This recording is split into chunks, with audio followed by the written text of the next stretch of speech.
é o nosso Deus. Irmãos, vamos abrir em 2 textos da palavra de Deus.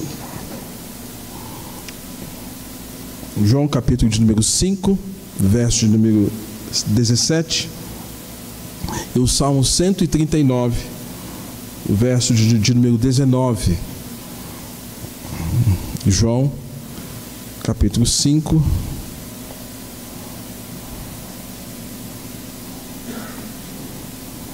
verso de número 17, e depois o Salmo de número 103, 19, viu? 103, 19. Primeiro texto de João 5, 17. Leamos juntos? Vamos lá? 5, 17. Leemos. Mas ele lhes disse: meu pai trabalha até agora e eu trabalho também. Meu pai trabalha até agora e eu trabalho também. E o Salmo de número 103, verso de número 19. Vamos lá?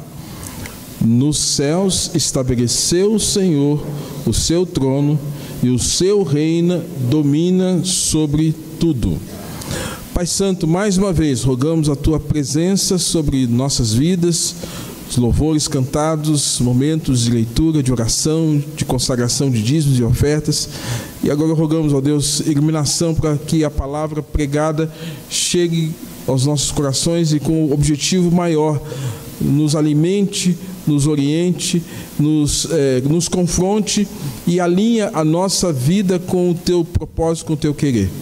Ó Deus, assim oramos e agradecemos em nome de Jesus. Amém. Irmãos, a providência de Deus, esse é o tema da nossa fala aqui nesta noite. Providência de Deus. Jesus está dizendo: meu pai trabalha até agora e eu também. E o texto do Salmo de número 103 falando: nos céus estabeleceu o seu trono e o seu reino domina sobre tudo. As providências de Deus são seus atos máximos de santidade, de sabedoria e seu poder para governar as suas criaturas e as suas ações. Ou seja, quando nós olhamos para esse ensino, para essa doutrina, nós vamos destacar o fato de que o Deus que você conhece, o Deus que nós servimos, que nós cantamos, que nós adoramos aqui, é um Deus que governa sobre tudo e sobre todos. E esse Deus, ele mantém tudo organizado conforme o seu plano maior. Portanto, deve ser entendido nas palavras de Jesus que o Pai trabalha, mas Jesus continua trabalhando. Meu Pai trabalha até agora e eu também. Ou seja, naquela frase que tem um cunho teológico: o Pai planeja, o Filho executa, o Espírito aplica. Nós estamos vendo a Trindade nas suas ações. Quanto à realidade, irmãos, da providência de Deus, há uma providência, portanto, não há o que se chama de destino cego. Não há o que se chama de destino cego, mas a providência significa que Deus guia, que Deus governa. Deus não deixa as coisas à própria sorte, como alguns filósofos pensam que Deus deu a corda no mundo, deixou o relógio da história tocar e se afastou. Não, Deus não é um Deus assim. A definição de providência pode ser entendida como a ordenação de Deus sobre as causas e consequências das coisas segundo o conselho da sua vontade. Deus governa tudo, Deus conduz tudo. A providência se distingue dos decretos de Deus. O que é isso? Quanto aos decretos de Deus, nós podemos entender que Deus, digamos assim, Deus determina todas as coisas que acontecerão. A providência tem também a ver com essa questão de Deus estar no controle de tudo, e dentro desses decretos está o cuidado de Deus na manutenção daquilo que Ele decretou. A providência se conforma com o conselho de Deus, com os pensamentos de Deus. A providência visa a glorificação do nosso Deus. Esse cuidado de Deus visa a exaltação do seu próprio nome. E qual o alcance dessa providência? Ela está presente em tudo na vida. Tudo. Na sua história. Onde você nasceu, família que você nasceu, país, as pessoas que convivem contigo, tudo faz parte da providência de Deus. Portanto, irmãos, nada acontece por acaso. É por isso que nós temos que entender que Deus tem um plano, a despeito de que nossa vida tem as piores marcas e os piores detalhes que possam haver. Eu citei agora há pouco o fato de ter tido um documentário sobre uma personagem bem recente do nosso país, Elise, me foge sempre o sobrenome dela. Aline, ajuda aí. Matsunaga, que matou o marido, esquartejou o marido. A história é terrível, mas o fato de que a história seja difícil não justifica alguém fazer alguma coisa ruim. O que nós precisamos entender, irmãos, que Deus, Ele governa tudo e sobre todos. A providência de Deus alcança todos os lugares. Jeremias capítulo 23 e 23 fala assim: acaso sou Deus apenas de perto, diz o Senhor, e não também de longe? Será que Deus ele está longe? Ou será que Deus só está perto? Ele fala: acaso sou Deus de perto e não também de longe? Ou seja, eu estou vendo, estou controlando tudo do que está acontecendo. O alcance da providência de Deus, portanto, irmãos, é imenso. E ter essa convicção deve trazer em nós um repouso, uma tranquilidade de que a nossa vida está nas mãos do Senhor. Deus está controlando todas as coisas. E você vê um dos momentos que Deus está confrontando um personagem que está até um tanto assim, sendo convencido de que as coisas que estão acontecendo na vida dele são por conta de algum tipo de comportamento pecaminoso que tem havido sobre a vida dele, que é o personagem Jó. Você se lembra que Jó, juntamente com seus amigos, quando os seus amigos se apresentam, eles se julgam como julgadores da vida de Jó e querem acusar de Jó que tudo que está acontecendo na vida de Jó é porque Jó está em pecado. E eles querem contra-argumentar com Jó que todas aquelas vicissitudes, os altos e baixos da vida de Jó, e aquele momento de tragédia era por conta do pecado. E no capítulo 38 de Jó, se você abrir a sua Bíblia comigo, você vai ver o próprio Deus fazendo alguns questionamentos, não somente com Jó, mas com cada um de nós. E esses questionamentos é para mostrar que Deus tinha o controle de todas as coisas. Jó, capítulo de número 38. E Deus então, o Senhor convence Jó da sua ignorância, como o Senhor quer convencer da nossa ignorância, que nós não sabemos absolutamente nada, e o quanto nós precisamos confiar na providência dEle. E faz aqui várias perguntas. Eu tenho anotado aqui na minha Bíblia pelo menos 44 perguntas que Deus faz para Jó nesse capítulo. Deus pergunta para Jó: quem é este que escurece os meus desígnios com palavras sem conhecimento? Verso 4: onde estavas tu quando eu lançava os fundamentos da terra? Quem lhe pôs as medidas, se é que o sabes? E Deus vai fazendo perguntas, irmãos, para Jó, como quem faz também para nós. Como quem diz: onde ou quem são vocês? Porque muitas vezes nós queremos pôr Deus na parede por algum evento, alguma história, algumas circunstâncias que acontecem na nossa vida, como se Deus não tivesse controle das coisas que acontecem na história da nossa vida. Irmãos, a providência de Deus alcança todas as pessoas. Ela alcança especialmente, reforço a palavra, especialmente aquelas as quais Deus salva. De maneira especial, procuram conhecer a esse Deus. Então, presta atenção. A providência de Deus, esse cuidado de Deus, ele é muito mais evidente na vida daqueles que temem o Senhor, na vida daqueles que conhecem o Senhor. E se você conhece a Deus, se você passou pelo novo nascimento, vai ficar muito mais evidente esse governo de Deus sobre a sua vida. É por isso que o ímpio fica perdido. É por isso que uma pessoa que não tem uma experiência com Deus, ela fica confusa com a história no âmbito geral, com a história de adversidades particulares. Ela vai ficar confusa porque ela não tem o conhecimento de um Deus que governa tudo e todos. Então fica muito mais claro na sua vida de quem é Deus e do que está acontecendo. Até porque Deus revela nas Escrituras aquilo que nós precisamos saber.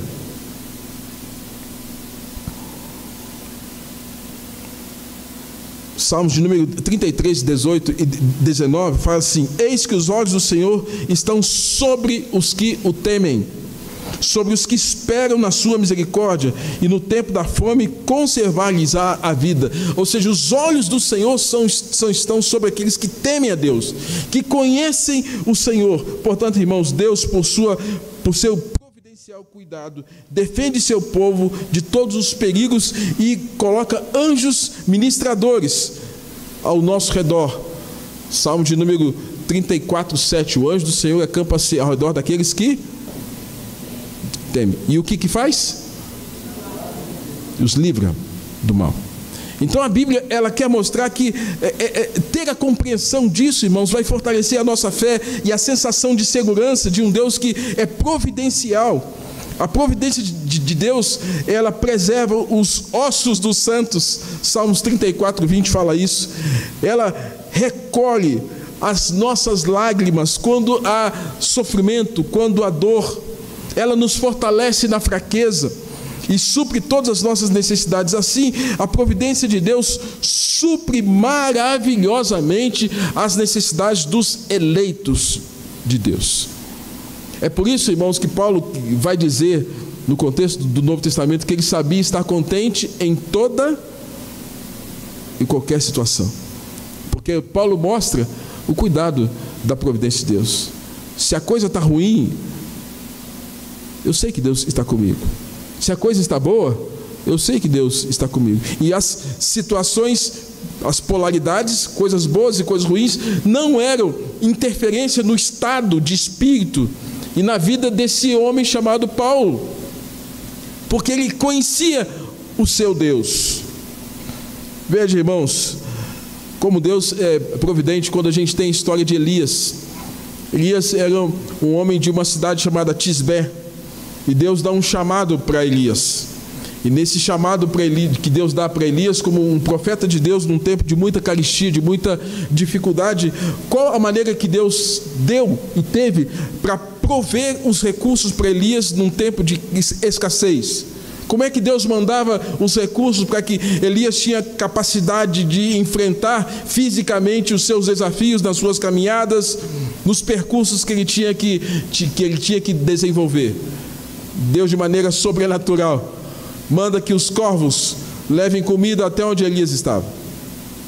Isso é providência de Deus. Isso é providência de Deus. Deus suprindo a necessidade de Elias, como Deus supre a necessidade dos crentes. Isso tem a ver com esse governo de Deus. Deus não está alheio à sua dor. Um outro momento da história que nós podemos identificar, irmãos, é quando Deus chama Maria, aquela que Mateus e Lucas vai dizer que ela é bem-aventurada. Maria é essa mulher, irmãos, que pobre, a linhagem dela era a linhagem de fato que vinha da linhagem de Davi, mas Maria era uma mulher pobre. Era uma jovem pobre, mas no seu ventre haveria de vir um fruto riquíssimo, a maior preciosidade que Deus haveria de dar à humanidade. Irmãos, e quando Jesus Cristo nasce, o que acontece? Deus envia 3 magos, e os magos chegam ali com que tipo de bens? Você se lembra? Ouro, incenso e mirra. Não chega por acaso. Eles chegam com ouro, incenso e mirra e entregam aquilo ali para José e para Maria. Por que eles entregou? Também porque reconhece a realeza, o sacerdócio e bem como o ministério profético de Jesus, porque o simbolismo desses 3 elementos é isso. Ele era rei, ele era profeta, ele seria sacerdote. Mas aquele recurso, irmãos, não era simplesmente para que Maria e José guardassem lá no banco de Israel ou no banco de Belém. Aquele recurso foi providencial, porque com aquele recurso, Maria e José, que eram paupérrimos, agora que recebe um grande presente de gente que vem de 3 pontos da terra, se encontram porque seguem a estrela e chegam diante de Maria e José e apresentam esse presente, ouro, incenso e mirra. Isso significa, irmãos, nada mais, nada menos que Deus está cuidando daquele casal e daquele evento que haveria e que saiu o Filho de Deus. Providência de Deus. A providência de Deus, irmãos, alcança todos os acontecimentos. Ela alcança todos os negócios e ocorrências no mundo. Não há nada que se mova no mundo que Deus não tenha por sua providência ordenado. A honra na exaltação do homem? Não. A honra sim, porque por Ele, para Ele e por meio dEle são todas as coisas. A um, esse Deus abate, a outro, esse Deus exalta. O sucesso e a vitória na batalha são resultados da providência. Se nós olharmos, irmãos, alguns momentos da história, a providência atinge as mínimas coisas, dos pássaros às formigas, inclusive o fio de cabelo da nossa cabeça quando cai. Inclusive, uma folha de uma árvore quando cai. Deus sabendo de tudo e Deus controlando todas as coisas. É esse Deus que dá alimento, inclusive aos animais. A Escritura nos ensina no Salmo 147, que é Deus que inclusive sustenta os corvos. E Jesus vai nos ensinar que nós não podemos e nem precisamos ter nenhum tipo de preocupação com o suprimento e com o cuidado de Deus, porque se Deus cuida de um passarinho, muito mais vai cuidar das nossas vidas. Portanto, isso mostra, irmãos, o quanto Deus tem um cuidado especial com os eleitos, com os santos, com quem Deus chama para viver uma vida cristã, para viver uma vida na sua presença. E alguns aspectos, irmãos, algumas proposições acerca da providência, eu quero pontuar pelo menos 6 delas a partir de agora. A providência divina é predeterminada, mesmo que para nós pareça casualidade. Não acontece nada por acaso. Como disse, estou chegando aqui da igreja lá do Diamante. Eu não sabia. 15 dias atrás fui convidado. Mas Deus já sabia. Eu tenho que crer nisso. Eu tenho que crer nisso. Isso mostra que o meu Deus, Ele sabe de coisas que eu não sei. Então a minha disposição é de confiar no cuidado desse Deus. Nosso grande problema, irmãos, é a nossa ausência de fé. Quando nós precisamos exercitar essa confiança, para dizer que nós depositamos a nossa confiança num Deus que sabe e governa tudo e todos. Por isso, nada acontece por acaso. Há um dos aspectos bíblicos que nos chama a atenção, lá no livro de Reis, 1 Reis, capítulo de número 22, verso 34. Havia um conflito da Síria, o exército da Síria, com o rei Acabe. Você se lembra que o rei Acabe, ele foi um rei terrível, e que juntamente com a sua esposa Jezabel atormentou o ministério do profeta Elias. E houve um momento em que o rei da Síria tramou a morte do rei Acabe. Preparou os seus capitães, ajuntou os seus capitães e falaram: vamos ter um plano para eliminar o rei Acabe. Você se lembra que o rei Acabe, ele era perverso, Jezabel perversa, que mandou matar o profeta Elias, que elaborou um projeto para que de alguma forma a vinha de Nabote fosse vendida para eles. Como Nabote não queria que fosse vendido, fez um decreto para que Nabote morresse e consequentemente eles ficassem com a vinha de Nabote. Daí Elias chama aquele casal e confronta com aquilo que eles estavam fazendo de errado, e eles denominam Elias como perturbador de Israel, de maneira que Acabe incomodava muita gente. E o rei da Síria falou: eu preciso exterminar esse homem. Ele faz todo um plano, só que o rei Acabe fica sabendo disso. Ao saber disso, o que ele faz? Ele se maqueia, ele se disfarça como se fosse um escudeiro. E ele coloca todo o aparato de um escudeiro, de um soldado do contexto judaico. E apesar disso, ele vai para o fronte, ele vai para aquela batalha, para aquele momento entre a Síria e o povo judeu. E todos os capitães da Síria tentam encontrar o rei e não encontram o rei. E aí, do nada, diz o texto, alguém lançou uma flecha. Onde é que essa flecha foi cair, gente? A flecha caiu numa frestinha e foi lá no rei Acabe. E a Bíblia fala que o rei Acabe então deu um grito, fui atingido. E havia uma profecia que os cães haveriam de lamber o sangue do rei Acabe. A profecia foi dada. O rei Acabe agonizando, o sangue escorrendo. O rei Acabe é atingido. Foi por acaso? Irmãos, não há acaso. Não há acaso. A providência divina deve ser considerada em todos os aspectos da nossa vida. Devemos considerar a providência divina, a providência de Deus em todos os aspectos da nossa vida, mas não devemos agir como que esperando apenas por ela. A providência é um diário do cristão, mas não a Bíblia do cristão. É um ato de confiança. Deus está governando, Deus está no controle. Terceiro, a providência divina é irresistível. Não há nada que impeça a sua realização. Não há no caminho da providência de Deus nada que embarace. Quando chegou o tempo da soltura de José, a prisão não mais pôde detê-lo. O rei mandou soltá-lo. Gênesis nos ensina isso. Salmo 105, 20 também. Quando Deus satisfez os judeus com a liberdade de religião, Ciro, aquele que Deus chama de o meu pastor, um ato providencial, baixou uma proclamação encorajando os judeus a voltarem para Jerusalém, porque nos dias de Nabucodonosor eles migraram para a Babilônia. Agora o rei Ciro faz um decreto para que eles pudessem ir para Jerusalém e reconstruir o templo, reconstruir as suas vidas. Deus na sua providência.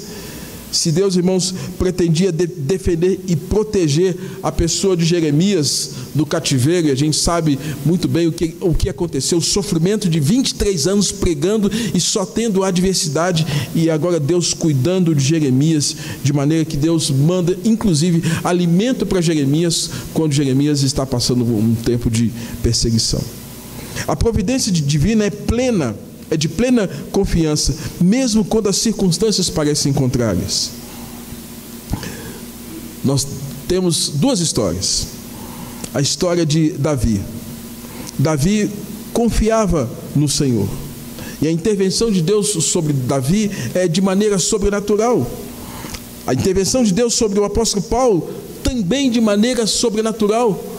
Davi só morreu quando Deus estabeleceu o momento da sua morte. Você se lembra que o rei Saul, por pelo menos 2 vezes, tentou matar Davi, mas Deus protegeu Davi. Você se lembra que o apóstolo Paulo, quando começa a sua caminhada como um missionário de pregar o evangelho, por várias e várias vezes, Paulo passou por ciladas, mas Deus protegeu a vida de Paulo, para que Paulo morresse tão somente na hora que era para que Paulo morresse. Nada acontece por acaso. As providências de Deus são um conjunto de eventos positivos e negativos. Damos o nome disso de vicissitudes. O que são vicissitudes? Hora da vida, as coisas estão todas muito bem, sinal verde, as coisas acontecendo, a saúde está boa, o dinheiro está na conta, está tudo em paz, está tudo legal, está tudo belezinha. Vicissitudes, perde o emprego. Vicissitudes, a doença chega, o câncer bate na porta. Vicissitudes, um filho toma uma decisão errada. vicissitudes, momentos ruins, conflito, casamento em crise. Irmãos, a providência de Deus tem a ver com esses conjuntos, vicissitudes, coisas boas e coisas ruins. E você sabe que, dependendo da situação, tem gente que quando está tudo bem, esquece de Deus. E tem gente que quando está tudo ruim, também esquece de Deus, porque se revolta contra Deus. Quando nós cremos na doutrina da providência, do cuidado de Deus, tanto no momento bom quanto no momento ruim, nós vamos saber que o nosso Deus está lá. O nosso Deus não saiu do trono, não deixou o seu governo. O nosso Deus está lá, como Jesus disse: meu Pai trabalha até agora e eu também trabalho. Como o Senhor nos disse em João: deixe-vos a paz, a minha paz vos dou, não vou lá dou como o mundo a dá, porque Ele nos deixou o Consolador, o Espírito Santo, que nutre, que supre, que guia, que orienta, que conforta, que ensina, a despeito de qualquer circunstância que nós estejamos passando. E por fim, irmãos, a mesma ação que nós temos aqui, se vier da providência de Deus, pode ser boa, mas se vier dos homens, pode ser pecado. Quando nós olhamos para a vida de José, o que levou os irmãos de José a venderem José? Foi uma coisa boa ou foi uma coisa ruim? Por que os irmãos venderam José? Sabe por quê? Porque José era o queridinho do papai. Toda família tem um, né? Toda família tem um. Parece que tem mais amizade com o pai ou a mãe, tem mais comunhão, se abre mais para a conversa. E parece-me que José também, por ter sido o filho da velhice, né, de seu pai, Jacó, José é aquele que tem agora uma comunhão muito estreita com seu pai. A despeito de Benjamim, mas José era alguém que era muito especial. E aí, José agora tem uma capacitação especial, porque Deus dá a ele capacidade de ter sonhos, interpretar os sonhos, e às vezes até compartilhar as habilidades que ele tinha, e ele fez isso, compartilhou. Olha, eu tive um sonho que ali havia alguns que se dobravam, e ele interpreta o sonho dizendo: olha, vai chegar um tempo que vocês vão ter que se dobrar diante de mim. Isso gerou inveja, e a inveja gerou uma ação, e a ação foi: nós precisamos acabar com esse indivíduo. Traduza isso para alguns momentos da sua vida. Algum chefe, algum irmão da igreja, algum pastor, alguém que te fez algum mal e doeu muito, fez o mal, aquilo te fez amargar momentos terríveis, difíceis, e na hora você não entendeu absolutamente nada, na hora você não compreendeu e talvez se queixou contra Deus, ou que se queixou contra pessoas. Algumas pessoas até têm uma certa maturidade cristã que faz assim: Deus é o meu juiz, e não levantam a mão e não levantam a boca para falar nada. Eu, como pastor e minha esposa, a gente tem agido assim: Deus é o meu juiz. Aí o tempo passa, aí aquele que foi trazido como mal, Deus vai, na sua providência, mudando as circunstâncias, mudando fatos, os quais nós não sabíamos, os quais você não sabia, e vai mudando todo um cenário de tragédia, de coisa ruim, de coisa intragável, de coisa difícil, de tribulação, e Deus vai mudando toda uma situação onde esse Deus que é seu juiz está cuidando de você, e a despeito de qualquer outra situação humana e de qualquer intervenção humana, esse Deus que é juiz está cuidando de detalhes para deixá-lo cada vez mais confortável, cada vez mais em paz com Deus e com as pessoas. e bem como em paz consigo mesmo, de maneira que você entenda que aquele mal, dia a dia, foi sendo transformado em bem. Quem já teve experiência assim? Por favor, fala aí. Não é assim? Parece que aquele mal, a princípio, a gente fala, nossa, Deus, por que o Senhor deixou isso acontecer? Deus, por que o Senhor deixou isso acontecer? Talvez a gente não entenda, mas quando a gente descansa em Deus, irmãos, quando a gente descansa em Deus, aí aquilo que nós cantamos, nós pregamos, vai se tornar uma realidade. Nós cantamos muitas e muitas vezes: Tu és fiel, Senhor, ó Pai Celeste, Teus filhos sabem que não falhará. Nunca mudaste, o Senhor nunca mudou. E o fato de confiarmos nessa providência de Deus, irmãos, é uma declaração vívida de que o governo de Deus não se furtou da nossa vida. E esse Deus continua governando, conduzindo a história, conduzindo a nossa vida. E tal qual José, que foi vendido por conta de uma maldade, uma perversidade. E essa maldade na vida de José faz com que José vá mostrando suas habilidades, seu caráter, sua competência. E a despeito de ter sido vendido para os mercadores sírios, chega no Egito, não se envolve com a esposa de Faraó, mantém o seu caráter, mantém a sua santidade, tenha confiança, vai para a prisão depois de ser acusado de assédio moral, de assédio sexual, uma calúnia absurda, mentira, demoníaco. Mas mesmo assim José mantém a sua firmeza. E quando há uma situação de crise, logo se pensa: quem pode nos ajudar diante desse cenário de crise? Quem pode nos ajudar diante dessa situação? José estava lá. Apesar de toda a maldade sofrida, estava lá. E manteve seu compromisso com Deus. Manteve seu compromisso de ajudar as pessoas.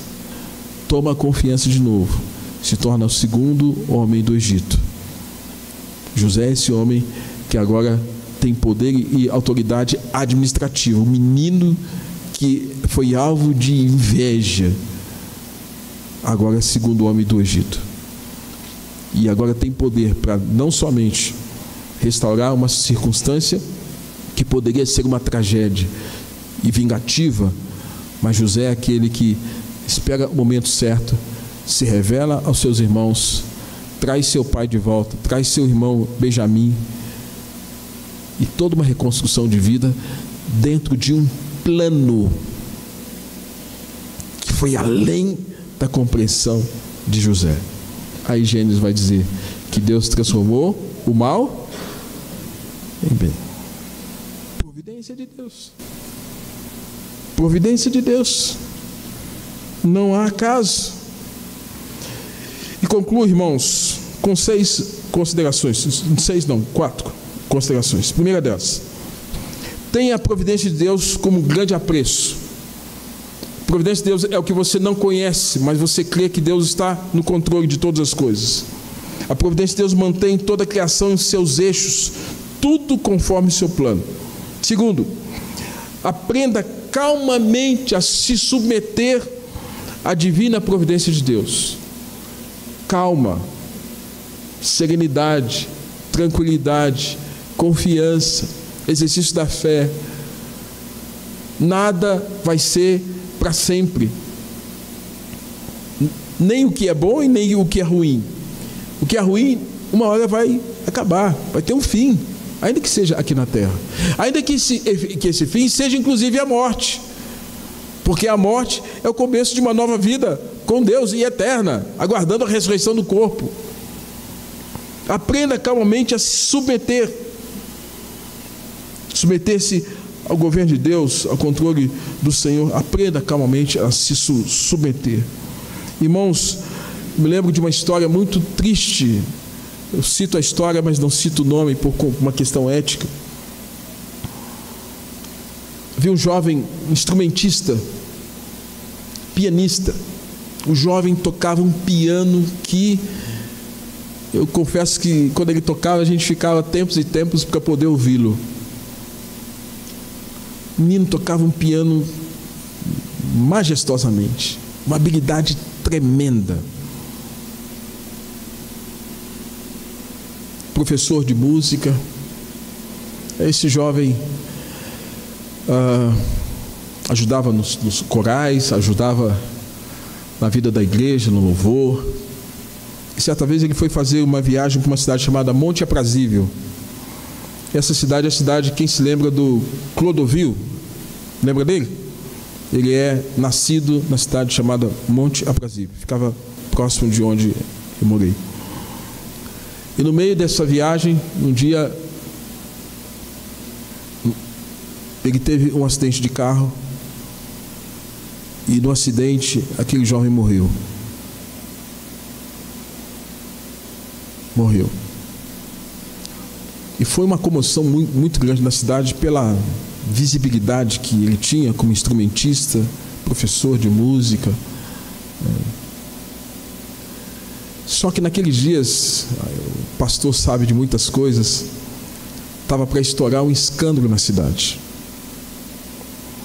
O escândalo na cidade era que ele estava tendo um caso com outro homem.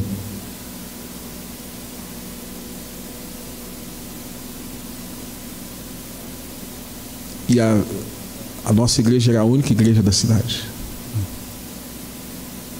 Muito conhecida no centro da cidade. E por fim, irmãos, o jovem morreu, fiz o sepultamento dele. E naqueles dias estava para estourar um grande escândalo que mexeria com a moral dele, com a família dele, com a igreja. Era muito conhecido em toda a região estava exposta a uma situação vexatória. E da década de 90, falar de um tema como esse ainda era muito mais complicado. Irmãos, eu não vi uma outra situação como Deus preservando a memória daquele jovem. E depois eu fiquei sabendo que tudo que aconteceu foi porque ele era abusado sexualmente pelo tio. E toda uma história de relação sexual homoafetiva aconteceu por conta disso. E no meio disso tudo tinha uma igreja, tinha uma família, tinha pessoas sérias, tinha gente comprometida com Deus. E o quanto aquilo ia ser doloroso. Eu vi, irmãos, o cuidado de Deus. É difícil a gente dizer isso. Mas às vezes Deus transforma o mal em bem. Aí a gente tem que se submeter calmamente aos cuidados de Deus. Terceiro, irmãos, todo cristão deve crer que a providência de Deus coopera no final para o bem maior daquilo que Paulo vai falar em Romanos 8, 28. Todas as coisas cooperam para o bem daqueles que amam a Deus. Não é daquele que não ama, aquele que ama a Deus. Daqueles que são chamados segundo o seu propósito. Então a providência é muito mais evidente na vida daquele que ama a Deus, que é eleito de Deus, que é santo, que é chamado para servir o Senhor nosso Deus. A providência de Deus, irmãos, é o antídoto contra todo medo, toda fobia, porque nos faz descansar nos cuidados de Deus, nos faz descansar de que Deus está no controle de todas as coisas. O povo hebreu poderia ficar assustado quando saiu do Egito, tomado pela direção de Moisés, ir rumo à terra prometida. Mas o lugar que foi passagem para os hebreus para chegar na terra da promessa foi o cemitério dos egípcios, que foram tragados por aquela muralha de águas que se ajuntou e todos eles foram mortos. Deus, na sua providência, cuidando do seu povo. A Providência, irmãos, permite com que reconheçamos a misericórdia providencial de Deus e, consequentemente, deve gerar em nós gratidão. Gratidão. Então, ser grato tanto pela coisa boa, ser grato tanto pela coisa que foi ruim. Porque o que foi ruim, na presença de Deus, sob os cuidados de Deus, vai nos tornar pessoas melhores, pessoas mais confiantes e pessoas que confiam no cuidado de Deus. Aí o Salmo de número 37 é para nós o grande alento. Entrega, vamos lá? Entrega teu caminho ao Senhor, que mais? Confia nele e o mais ele fará. Como é que ele encerra? Fará sobressair a tua justiça. E o sol, como Deus vai fazer brilhar a justiça, a correção dele, como o sol brilha no meio-dia. Então, entrega o teu caminho ao Senhor. Confia no Senhor. E tudo mais ele vai fazer. Não te impacientes, porque certamente isso pode acabar mal. Então, confie na providência de Deus. Amém, irmãos?